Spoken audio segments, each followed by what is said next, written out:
Bismillahirrahmanirrahim. Assalamualaikum warahmatullahi ta'ala wabarakatuh. Alhamdulillahi rabbil alamin. Wassalatu wassalamu ala rasulina Muhammadin wa ala alihi wa sahbihi ajma'in.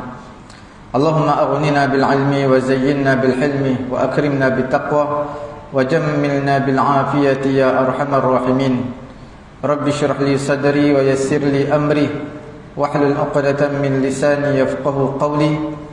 Rabbi yassir wa la tu'assir wa tammim bil khair wa bika nasta'in wa la hawla wa la quwwata illa billahil aliyyil azim. Alhamdulillah, tuan-tuan, puan-puan muslimin, muslimat yang dirahmati Allah Subhanahu wa taala. Pada malam ini kita lihat dua ayat yang terakhir daripada surah Yusuf, penutup perbincangan kita tafsir dalam surah Yusuf yang hampir menjangkau 2 tahun ataupun setahun setengah. Pada malam ini insya-Allah kita akan lihat pada ayat 110, iaitu ibarah daripada kisah Al-Quran. A'udzu billahi minasyaitonir rajim. Hatta idza istay'asa ar-rusulu wa dhannu annahum qad kudzibu ja'ahum nasruna fanujjiya man nasha' wa la yuraddu ba'suna 'anil qaumil mujrimin.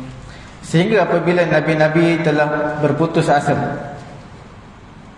dan nabi-nabi menyangka bahawasanya mereka, iaitu umat Nabi, qad kudzibu, sesungguhnya nabi-nabi didustakan, ja'ahum nasruna fanujjiya man nasha', datanglah kepada nabi-nabi pertolongan Allah Subhanahu wa taala, maka pada ketika itu fanujjiya man nasha', Allah Subhanahu wa taala akan selamatkan siapa yang Allah taala kehendaki.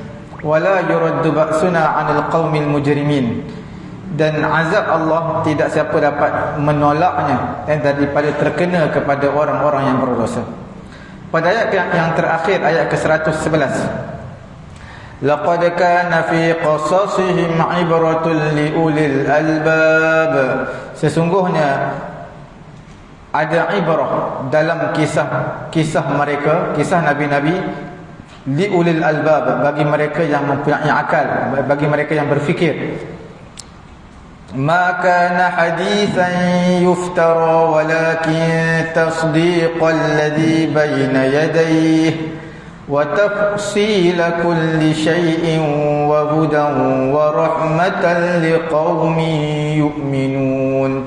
Tidaklah cerita dalam Quran ini bukanlah direka-reka, tetapi cerita dalam Quran membenarkan apa kitab-kitab yang datang sebelum daripada ini dan memerincikan setiap sesuatu. Wa hudan wa rahmatan, Quran juga sebagai petunjuk dan juga rahmat kepada mereka yang beriman kepada Allah Subhanahu wa taala. Kita lihat tafsiran pada ayat ke-110 dan juga ke-111. Allah Subhanahu wa taala memberi berita gembira, iaitu memberi pertolongan kepada Nabi. Allah Taala memberitahu Nabi, Allah Taala akan tolong Nabi, akan turunkan bantuan kepada Nabi sallallahu alaihi wasallam. Tetapi bila diturunkan pertolongan ini ketika mana dalam situasi yang genting, dalam keadaan yang tersepit, dan pada ketika Nabi menantikan pertolongan Allah, pada ketika itulah pertolongan Allah akan tiba kepada Nabi, kepada Nabi-Nabi. Pada ayat 110, hatta idza stay'asa rusul, tidak sepatutnya, tidak Allah Ta'ala memutuskan sebelum daripada kamu wahai Muhammad, melainkan beberapa orang lelaki yang Allah Ta'ala wahyukan kepada mereka, dan mereka bila terima wahyu, mereka sampaikan kepada umat mereka, kepada kaum mereka, menyeru kepada tauhid kepada Allah Subhanahu wa taala, dan juga ikhlaskan ibadat hanya kepada Allah Subhanahu wa taala. Malangnya mereka, kaum nabi-nabi terdahulu, mereka dustakan nabi-nabi dan mereka berterusan dengan kekufuran, kesyirikan dan juga melampaui batas. maka dilewatkan pertolongan kepada Nabi-Nabi. Allah Ta'ala holkan dulu sehingga Nabi-Nabi, Rasul-Rasul telah putus asa daripada keimanan mereka. Mana Nabi-Nabi telah berputus harap dengan keimanan daripada orang-orang kafir ini, maknanya mereka tidak akan beriman kepada Nabi dan juga Allah Subhanahu Wa Taala. Ataupun Nabi berputus harap kepada keimanan orang-orang musyrikin, orang-orang kafir yang mana mereka menanti pertolongan Allah Ta'ala kepada mereka. Dan umat-umat terdahulu, kaum Nabi-Nabi, mereka yakin bahawasanya Rasul-Rasul mereka telah memungkiri janji yang mana Nabi-Nabi janji kepada mereka pertolongan Allah akan tiba kepada mereka. Mereka dustakan Nabi-Nabi. Nabi, apa yang Nabi beritahu kepada mereka, iaitu mendapat pertolongan, tak turun-turun pertolongan. Mereka dustakan janji Nabi. Maka pada ketika itulah datangnya pertolongan Allah secara tiba-tiba. Dan datang pertolongan Allah, Allah Ta'ala akan pilih siapa yang Allah Ta'ala kehendaki untuk diselamatkan, iaitu orang-orang beriman dan juga Nabi-Nabi alaihi salatu wassalam. Dan pada ketika itu juga turun azab terhadap orang-orang yang mendustakan Allah Ta'ala dan juga Rasul dan juga orang-orang kafir. Dan pada ketika itu tidak akan ditolak azab yang akan menimpa kepada orang-orang yang mendustakan Allah Ta'ala dan juga Rasul. Ini satu ancaman, satu gertakan kepada orang kafir Quraisy dan juga seumpama mereka kerana mereka tidak beriman kepada Nabi SAW. Dalam ayat mengenai dengan janji Allah kepada Rasul untuk diberi pertolongan kepada Rasul-Rasul, Allah Ta'ala menyatakan dalam surah Ghafir, inna lanansuru rusulana walladhina amanu fil hayatid dunya wa yawma yaqumul ashhad. Sesungguhnya kami menolong Rasul-Rasul kami. Allah Ta'ala tolong Rasul-Rasul Allah. Dan juga Allah Ta'ala memberi pertolongan kepada orang beriman di kehidupan dunia. Mana pertolongan Allah Ta'ala pasti. Pada suratul Mujadalah, kataballahu la aghlibanna ana wa rusuli innallaha qawiyyun aziz. Allah Ta'ala telah menetapkan pasti Allah Ta'ala akan bantu aku dan juga Rasul aku, pasti akan mendapat kemenangan. Sesungguhnya Allah Ta'ala maha kuat lagi maha perkasa. Dan telah pun terlaksana pertolongan Allah Ta'ala kepada orang-orang beriman. Massathumul ba'sa'u wad-dharra'u wa zulzilu hatta yaqula ar-rasul wal-ladhina amanu ma'ahu mata nasrullah ala inna nasrallahi qarib. Telah menimpa kepada mereka kemudaratan, keburukan, wazulzilu, dan juga telah menerima digoncangkan gempa kepada mereka, sehingga Rasul dan orang-orang beriman mereka bertanya, orang-orang beriman bersama dengan Nabi, mereka bertanya, mata nasrullah, bilakah pertolongan Allah? Allah Ta'ala jawab, ala inna nasrullahi qarib. Ketahuilah sesungguhnya pertolongan Allah telah dekat. Dan dalam masa yang sama Allah Ta'ala juga menerangkan sebab kehancuran ataupun sebab azab, iaitu kezaliman dan juga kekufuran, seperti dirakamkan dalam surah At-Taubah, alam ya'tihim naba'ul ladhina min qablihim qaumi nuhin wa 'adin wa thamud wa qaumi ibrahim wa ashabi madyana wal mu'tafikat atathum rusuluhum bil bayyinat فما كان الله ليظلمهم ولكن كانوا أنفسهم يظلمون. Tidakkah datang kepada mereka, kepada manusia, berita orang sebelum daripada mereka, iaitu kaum Nuh, berita kaum Nuh, kaum Ad, kaum Samud, kaum Ibrahim, dan juga penduduk-penduduk Madian dan Mu'tafikat. telah datang kepada mereka kaum-kaum yang disebutkan tadi, rasul-rasul mereka telah datang kepada mereka bawa bukti yang jelas, tauhidkan Allah.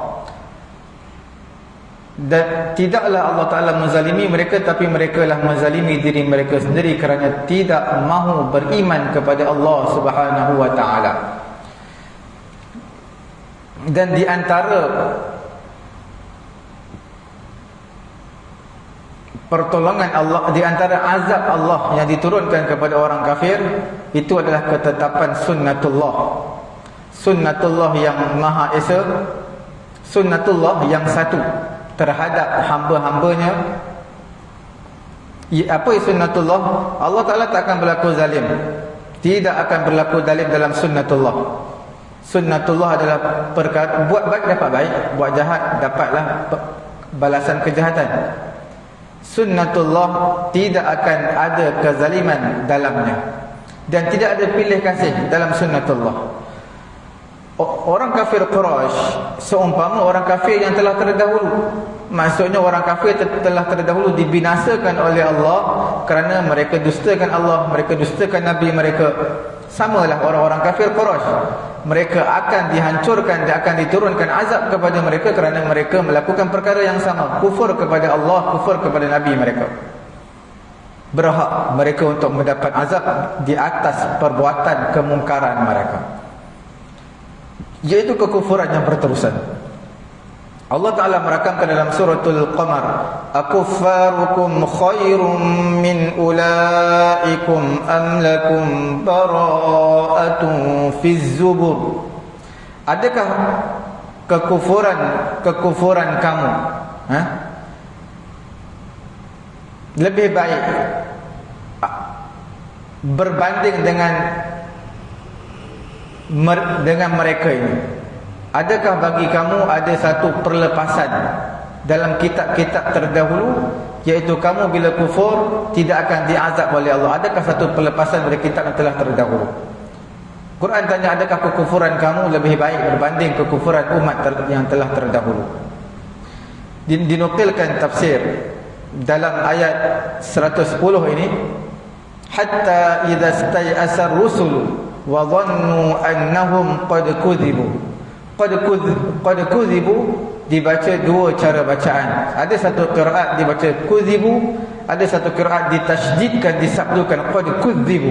Ada implikasi makna yang berbeza. Kita lihat dalam qiraat kita, hatta idza stay'asa ar-rusulu wa dhannu annahum qad kudzibu ja'ahum nasruna fanujjiya man nasha'.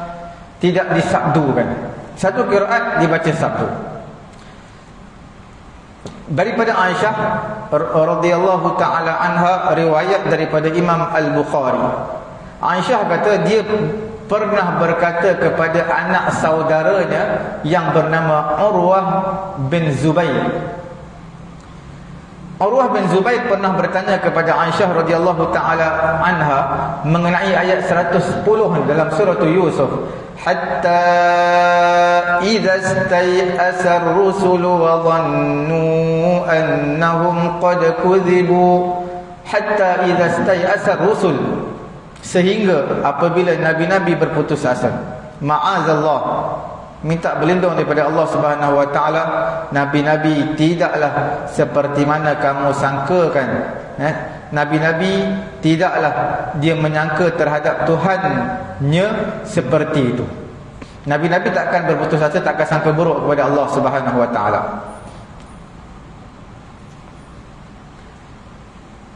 Pengikut-pengikut Rasul, orang-orang yang beriman kepada Allah Subhanahu wa taala, yang membenarkan nabi mereka, bila mana diuji begitu lama, begitu panjang musibah ataupun bala ke atas mereka, kemudian pertolongan pula lambat turun kepada mereka, sehingga nabi-nabi berputus asa.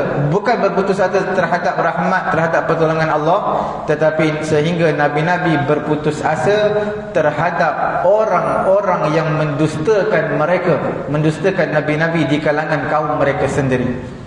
Mana Nabi dah berputus asa dengan kaum dia kerana bila pertolongan lambat diturunkan, ketika mana saat itu manusia memerlukan pertolongan, maka mereka akan mengingkari Nabi. Dulu kata janji ada pertolongan Allah, tak turun-turun pertolongan Allah. Nabi dah putus asa. Bukan putus asa terhadap pertolongan Allah, putus asa terhadap keimanan kaum dia. Rasul-Rasul menyangka bahawasanya pengikut mereka sesungguhnya mendustakan mereka. Pengikut mereka akan mendustakan Nabi-Nabi. Pada ketika itulah datanglah kepada Nabi-Nabi pertolongan daripada Allah Subhanahu Wa Taala. Ketika mana manusia tak sabar, pada ketika itu pertolongan Allah Taala turun. Aisyah radhiyallahu taala anha antara insan yang mengingkari qiraat dibaca qad kudzibu. Dia tak setuju. Dia kata sepatutnya qad kudzibu. Imam Ar-Razi mentakwilkan. Dia berkata mengenai takwilan Aisyah, wa huwa ahsanul wujuh al-mazkurah fil ayah. Dan itulah kita panggil takwilan yang terbaik. Dinukilkan tafsir ayat dalam qiraat yang tidak dibaca sabdu, qad kudzibu, bukan qad kudzibu, daripada Ibnu Abbas dan juga Ibnu Mas'ud. Ibnu Abbas menyatakan apabila Nabi-Nabi telah berputus asa untuk menyahut, berputus asa, kaum mereka tidak menyahut seruan mereka, dakwah mereka. Pada ketika itu kaum mereka menyangkakan Nabi-Nabi ini hanya sembang kosong. Kata pertolongan Allah tiba, tapi tak tiba-tiba. Pada ketika itulah ketika mereka mendustakan Nabi-Nabi, Nabi-Nabi dah putus harap terhadap keimanan kaum Nabi-Nabi. Pada ketika itu turunnya pertolongan Allah Subhanahu Wa Taala kepada Nabi dan juga orang-orang beriman.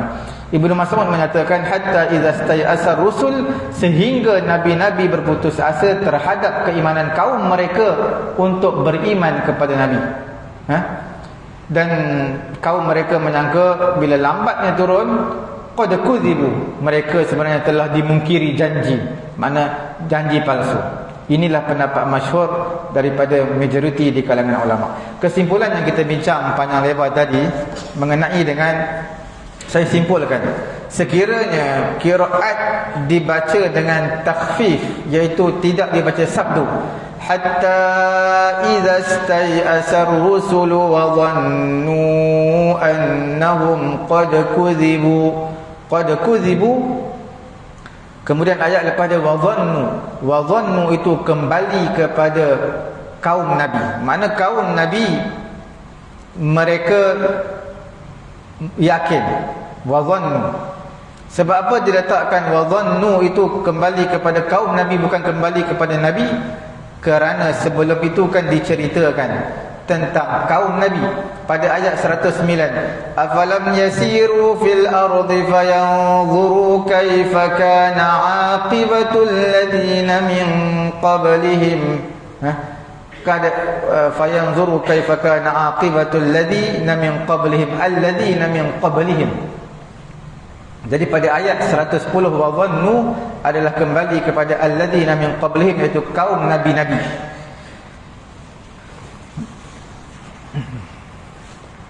Kaum nabi-nabi siapa? Iaitu yang mendustakan Rasul. Yang mendustakan Rasul di sini, zon di sini bermaksud tawahum ataupun sangkaan yang tak kuat, sangkaan lemah. Dalam sangkaan orang-orang yang mendustakan Nabi, orang-orang kafir, mereka menyangka bahawasanya Nabi-Nabi ini telah dustakan mereka, memberi janji palsu kepada mereka mengenai apa yang Nabi-Nabi telah dakwakan, iaitu Nabi menerima wahyu, dan Nabi-Nabi memberi ancaman azab tak turun pun, pertolongan pun tak turun. Azab tak turun, pertolongan pun tidak turun. Hanya janji palsu je Nabi-Nabi ini. Itu orang-orang kafir menyatakan perkara ini. Inilah pendapat yang masyhur daripada pendapat Ibnu Abbas dan juga takwilan daripada Abdullah bin Mas'ud, Sa'id bin Jubair dan juga Mujahid. Jadi tak boleh kata ganti nama di sini dalam bacaan ini. Tak boleh kita kata kepada Nabi-Nabi. Bukan Nabi-Nabi yang berputus asa, wa dhannu annahum qad kudzibu. Bukan Nabi-Nabi yang menyangka, tetapi orang kafir yang menyangka. Kerana nabi-nabi ini sudah pasti mereka ni maksum, terpelihara daripada dosa. Tak boleh kita menyatakan salah seorang di kalangan nabi-nabi bersangka bahawasanya qad kadzabahu man ja'ahu bil wahyi 'anillah. Tidak boleh salah seorang di kalangan nabi-nabi dia mendakwa, dia mendustakan yang memberi wahyu kepada nabi. Jadi di sini bukannya nabi, tetapi orang-orang kafir yang mendustakan. Wa dhannu annahum qad kudzibu. Ini dibaca dengan takhfif, tidak sabdu. Kalau dibaca dengan qad kudzibu, dibaca dengan sabdu, maka pada ketika itu dia ada dua pandangan, ada dua cara. Pandangan yang pertama, zon tadi, wa dhannu annahum qad kudzibu. Dhannu tadi bermaksud umat-umat yang telah terdahulu, kaum nabi-nabi, mereka mendustakan nabi-nabi dan mereka tidak akan beriman selepas daripada itu. Pada ketika itu nabi akan doakan keburukan, kehancuran untuk mereka. Di sana Allah Subhanahu wa taala menurunkan azab al-istisal, hancur daripada akar umbi, semua sekali akan habis, hancur. Datang zon di sini, wa dhannu annahum qad kudzibu, pada ayat ke-110 ini dengan makna al-ilm, yakin, iaitu mereka yakin annahum qad kudzibu, sesungguhnya mereka telah didustai. Sebab dalam Quran ni, zon ni dalam bahasa Arab dia ada banyak makna, bergantung kepada struktur ataupun konteks ayat tersebut. Dalam sebahagian ayat ada zon bermakna sangkaan, tapi dalam ayat ini bermaksud, ada pendapat di kalangan ulama, wajah yang pertama adalah bermaksud yakin. Sama seperti mana surah Al-Baqarah, alladzina yadhunnuna annahum mulaqu rabbihim wa annahum ilaihi raji'un. Orang yang yakin mereka akan bertemu dengan Allah Ta'ala. Yadhunnuna annahum, mereka yakin, bukan mereka sangka. Wajah yang kedua menyatakan zon di sini bukan makna yakin, tapi dengan makna sangkaan. Hatta idza stai'asa rusul, apabila nabi-nabi telah berputus asa daripada keimanan kaum mereka, maka nabi-nabi menyangka di sini adalah nabi yang menyangka, bukannya orang kafir. Nabi menyangka bahawasanya orang-orang beriman terhadap nabi-nabi, terhadap rasul-rasul, orang-orang yang beriman telah mendustakan mereka. Ini takwilan ini adalah dinukilkan daripada Aisyah radhiyallahu taala anha. Imam Ar-Razi menyatakan ahsanul wujuh al-mazkurah, itulah takwilan yang terbaik, iaitu wa dhannu, bukan orang kafir yang menyangka, yang yakin, tetapi nabi yang menyangka orang-orang kaum mereka akan mendustai mereka. Imam Zamakhsyari dalam tafsirnya memberitahu dalam qiraat takhfif, tidak disabdukan pada kudzibu, maksudnya diri mereka mendustakan diri mereka sendiri, ketika mana diri mereka berbicara dalam hati bahawasanya mereka akan diberi pertolongan. Makna mereka dusta diri mereka sendiri. Wa dhannu annahum qad kudzibu, mereka menyangka bahawasanya mereka qad kadzabahum raja'uhum ka qauluhum raja'u sadiqin wa raja'u kadzibin. Maknanya tempoh pendustaan, permusuhan daripada orang-orang kafir kepada Nabi ini, dan juga penantian pertolongan daripada Allah, dan juga cita-cita pengharapan yang begitu tinggi sudah lama dinantikan. Sampailah mereka berputus asa, tak sampai-sampai rahmat Allah, tak sampai-sampai pertolongan Allah. Lama sangat mereka tunggu. Ini satu makna daripada ayat. Imam Zamakhsyari kata annahum qad kudzibu, mereka menyangka iaitu mereka menyangka bahawasanya mereka, iaitu diri mereka sendiri, sesungguhnya telah didustai. Khitab kepada siapa? Wa dhannu, ditujukan kepada siapa? Kata ganti nama tersebut adalah kepada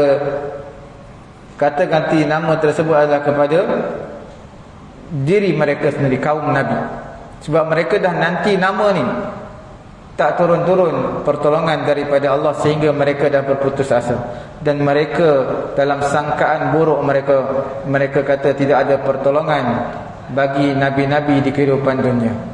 Pada ketika itulah datangnya pertolongan Allah secara tiba-tiba.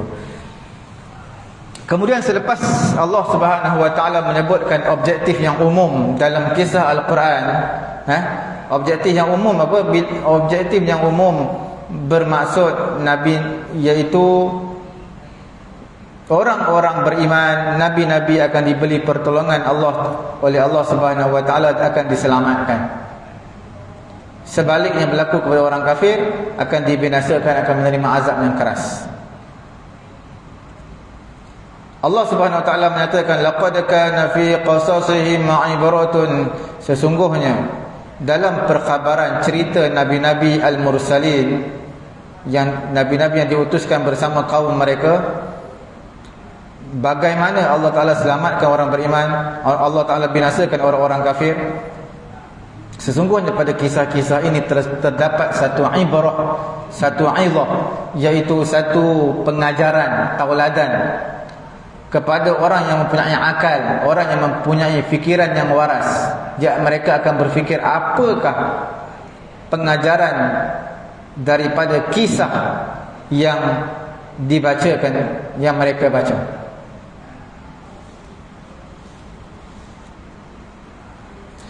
Ibrah, pengajaran, bermaksud al-ibrah atau al-i'tibar. Ibrah ini bermaksud perpindahan dari satu tempat ke satu tempat, iaitu melintasi. Bila kita melintasi, menyeberangi daripada tempat sini, kita pergi ke tempat sana. Adapun orang yang tak menggunakan akal mereka dengan sebaik yang mungkin, mereka tak akan dapat melihat peristiwa-peristiwa yang berlaku ni dengan mata akal fikiran mereka sendiri. Mereka tak dapat mengambil istifadah, tidak dapat mengambil benefit apa-apa, tak dapat mengambil pengajaran sejarah apa-apa, dan juga tidak memberi kepada mereka nasihat yang baik dalam cerita nabi-nabi yang telah terdahulu ini. Kemudian Allah Subhanahu wa taala menyebutkan secara umum, Allah Taala sebutkan mustamilatul Quran, rangkuman Al-Quran secara menyeluruh. Maka na haditsan yuftara, tidaklah Quran ini cerita yang direka-reka. Mana Quran ini adalah Quran yang syamil, merangkumi semua perkara, ekonominya, sainsnya dan sebagainya. Bukanlah kisah-kisah, cerita-cerita yang ada dalam Quran ini satu cerita yang direka-reka, yang dicipta semata-mata, ataupun yang didustai. Tidak. Kerana Quran adalah satu kalam yang mu'jiz, satu kalam mu'jizat, yang ruwatul akhbar wa hamalatul hadis, satu kalam yang lebih tinggi daripada periwayat hadis dan juga penghafal hadis. Sebab dia satu kalam mu'jizat, satu perkataan yang tak boleh setanding dengan dia. Quran adalah satu kalam, satu perkataan yang melemahkan sastra Arab pada ketika itu untuk mendatangkan ayat seperti Al-Quran. Hanya saja Al-Quran adalah satu kalam Allah melalui perantaraan wahyu, diturunkan kepada nabi-nabi dan juga diturunkan kepada Nabi SAW Al-Quran. Dan Quran sendiri membenarkan apa yang telah turun kitab-kitab sebelum daripada ini, seperti kitab Taurat. Quran membenarkan kitab Injil, kitab Zabur. Quran membenarkan apa yang terdapat dalam Taurat, Injil, Zabur daripada kisah-kisah yang sahih, kisah-kisah yang benar. Semua Quran benarkan, tak ada Quran dustakan. Dan Allah Ta'ala menafikan apa yang berlaku di dalamnya. Kisah-kisah dalam Quran ini dinafikan berlaku penyelewengan ataupun berlaku penukaran dan sebagainya. Quran membenarkan usul yang sahih. Mana asal usul yang sahih. Tidak semua apa yang datang dalam kisah-kisah selepas daripada hikayat asatir dan juga dongengan-dongengan la yataqabbalaha al-aqlu as-salim wa huwa aidan muhaimin 'alaiha wa harisun 'alaiha wa harisun laha. Bukan semua cerita-cerita hikayat-hikayat dongengan-dongengan, bukan semua akal yang sempurna dapat menerima cerita tersebut. Setiap buku yang kita baca, zaman dulu macam-macam buku ada, mastika tak mustika semua ada. Kita tak tahu betul tak betul. Sebab dia hikayat, cerita. Ada cerita dongeng, ada cerita betul. Cuma kalau cerita tu memang jelas tak betul, akal tak boleh terima, memang kita tak percaya pun.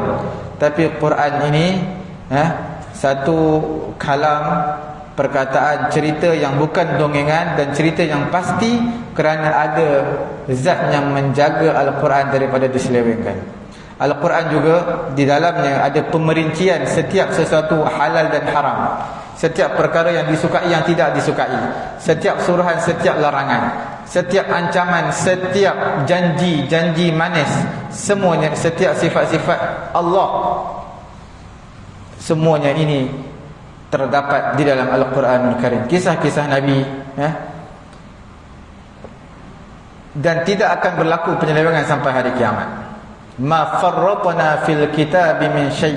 Tidaklah kami perincikan dalam Quran sesuatu. Apa yang kami perincikan dalam Quran ini sesuatu, tidaklah kami cuai dalam Quran sesuatu. Maksudnya kami tidak tinggalkan satu pun yang tidak diceritakan dalam Quran, semua diceritakan. Nak buat roti canai pun cerita kat dalam Quran, nak buat kuih muih kek pun dicerita dalam Quran. Cuma Quran menyatakan fasalu ahla zikri in kuntum ta'lamun. Quran ajar kita cara nak buat kek, nak buat roti, tanyalah kepada orang yang pandai buat kek, buat roti. Fasalu ahla zikri, tanyalah orang yang layak. In kuntum la ta'lamun, kalau kamu tak tahu. Semua diceritakan dalam Quran. Al-Quranul Karim adalah satu petunjuk untuk seluruh alam, memberi petunjuk kepada manusia jalan yang lurus, dan dia mengeluarkan manusia daripada kegelapan kepada cahaya, dan memindahkan manusia daripada kesesatan kepada petunjuk, dan memberi kebaikan dunia dan juga agama. Itulah Al-Quran sebenarnya sebagai rahmat yang umum daripada Allah Subhanahu Wa Taala kepada orang beriman di kehidupan dunia dan juga akhirat. Apa yang kita boleh simpulkan pada pengajian hari ini dan juga yang lalu, Nabi-Nabi ini akan diutuskan mesti laki-laki, tak boleh perempuan, dan tak boleh jin, dan tak boleh malaikat. Seperti mana hadis selain dari diriwayatkan daripada Nabi berkata dalam hadis selain daripada hadis sabit, Nabi kata inna fin nisa arba'un nabiyat. Sesungguhnya pada Nabi ada sesungguhnya pada perempuan ada 4 orang Nabi. Hawa, isteri Nabi Adam, Hawa, Asiyah, isteri Fir'aun, Ummi Musa, emak Nabi Musa, dan juga Maryam. Tapi sebenarnya 4 perempuan ini dipanggil 4 Nabi, bukan Nabi. Dia sebenarnya yang diberi ilham daripada Allah Ta'ala secara direct. Nabi-Nabi ini sekaligus menyangkal ayat yang ke-100 berapa tadi, ke-109, menyangkal perempuan tak jadi Nabi. Wa ma arsalna min qablika illa rijalan, mesti laki-laki. Nabi-Nabi di kalangan ahli penduduk bandar, bukan penduduk kampung. Sebab penduduk kampung, penduduk kawasan pedalaman dia keras ni tak sesuai untuk dakwah, orang lari. Bila mana duduk di kawasan bandar, maka dia lebih bertamadun, lebih bersopan santun, lebih berakal, lebih cerdik, dan juga lebih knowledge yang lebih berbanding orang duduk di kawasan kampung. Ulama menyatakan di antara syarat-syarat Rasul adalah jadilah dia seorang lelaki, dan juga dia adalah manusia, dan juga dia adalah penduduk bandar. manusia semuanya mereka kena perlu melihat bagaimana kesudahan orang-orang yang mendustakan nabi-nabi. Mereka mengambil pengajaran. Tuan-tuan pergi ke Mesir, tengok bagaimana piramid Firaun, kemudian pergi tengok Laut Mati, tengok bagaimana mereka umat terdahulu dibinasakan. Kita dapat mengambil pengajaran dan juga rasa takut sekiranya kita derhaka kepada Allah Subhanahu wa taala.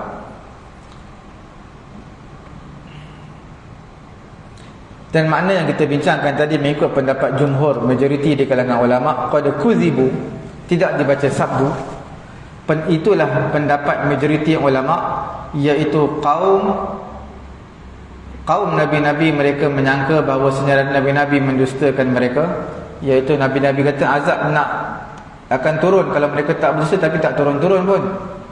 Itu yang dimaksudkan, mereka dustakan nabi-nabi, azab tak turun, pertolongan yang mereka janji hanya janji palsu. Itu pada kuzibu. Kesimpulan yang kita baca panjang lebar tadi. Kalau dibaca dengan sabdu pada kuzibu, maknanya kaum mereka yakin apa? Nabi-nabi telah dustakan mereka. Ataupun kaum nabi-nabi mereka menyangkakan orang yang beriman kepada nabi-nabi di kalangan kaum mereka sebenarnya nabi telah bohong, telah tipu je mereka.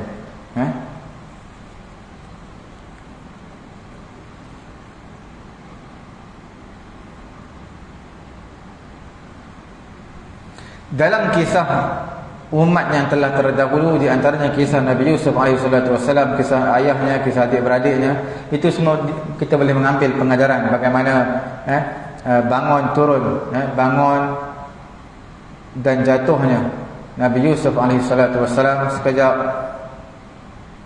disayangi orang yang paling disayangi, kemudian disombat dalam penjara, dibuang dalam perigi, sehingga naik pula ke takhta menjadi menteri kewangan. Ini semua ujian-ujian, ranjau-ranjau dalam kehidupan. Kita boleh mengambil pengajaran kepada orang yang mempunyai akal. Dan Quran bukan satu rekaan, bukan satu ciptaan manusia. Dia adalah satu kalam, perkataan Allah Ta'ala yang penuh dengan mukjizat, yang tidak mampu manusia untuk menciptakan satu ayat daripada Quran. Walaupun Nabi tak mampu untuk datangkan satu ayat seperti Al-Quran, kerana Quran ini wahyu daripada Allah Ta'ala kepada Nabi. Begitu juga kisah Nabi Yusuf bukan satu rekaan cerita, bukan dongengan, tetapi cerita benar. Walaupun Nabi tidak ada pada zaman tersebut.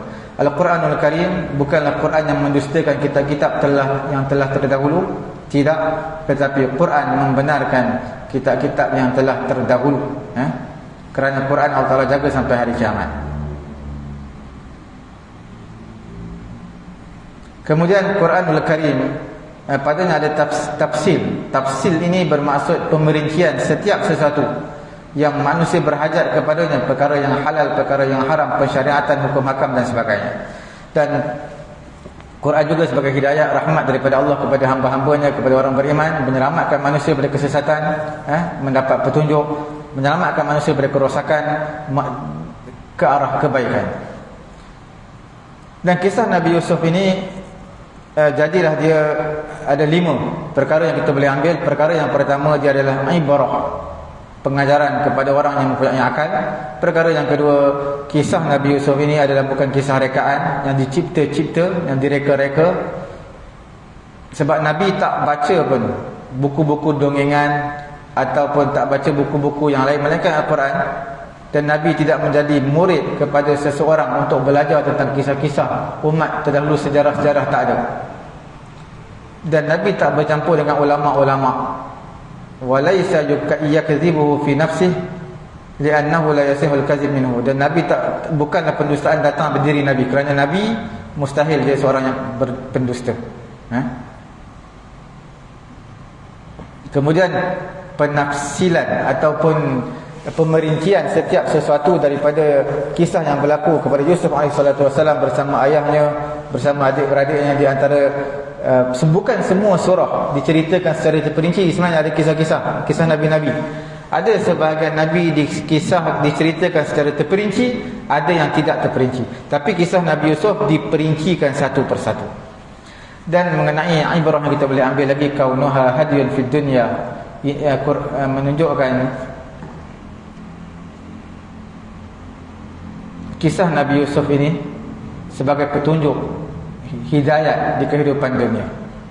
Kita boleh mengambil banyak pengajaran sebenarnya. Dan pada kisah Nabi Yusuf sebagai satu sebab untuk terhasilnya rahmat pada hari kiamat nanti, bukan kisah Nabi Yusuf, Quran itu ayat Quran sebagai petunjuk di kehidupan dunia. Ayat Quran juga adalah sebab untuk mendapat rahmat pada hari kiamat bagi orang yang beriman. Sebab itu Allah Ta'ala sebutkan hudal lil muttaqin. Kisah-kisah yang terdapat dalam Quran ini, bila manusia mengambil manfaat, maka dia mendapat petunjuk dan juga hidayah. Saya kira cukup sekadar ini dulu penutupan kisah surah Yusuf, bermula daripada ayat pertama sehingga ayat ke-111. Mudah-mudahan Allah Ta'ala memberi kefahaman kepada saya dan juga tuan-tuan. Subhanallahumma wa bihamdihi, subhanakallahumma wa bihamdika, asyhadu an la ilaha illa anta, astaghfiruka wa atubu ilaik. Bismillahirrahmanirrahim. Alhamdulillahi rabbil alamin. Wassalatu wassalamu ala rasulina Muhammadin wa ala alihi wa sahbihi ajma'in. Allahumma anfa'na bima 'allamtana wa 'allimna ma yanfa'una wa zidna 'ilma. Alhamdulillahi ala kulli hal wa na'udzu billahi min hal ahli an-nar. Sallallahu ala sayyidina Muhammadin wa ala alihi wa sahbihi ajma'in. Alhamdulillahi rabbil alamin. Taqabbalallahu minna.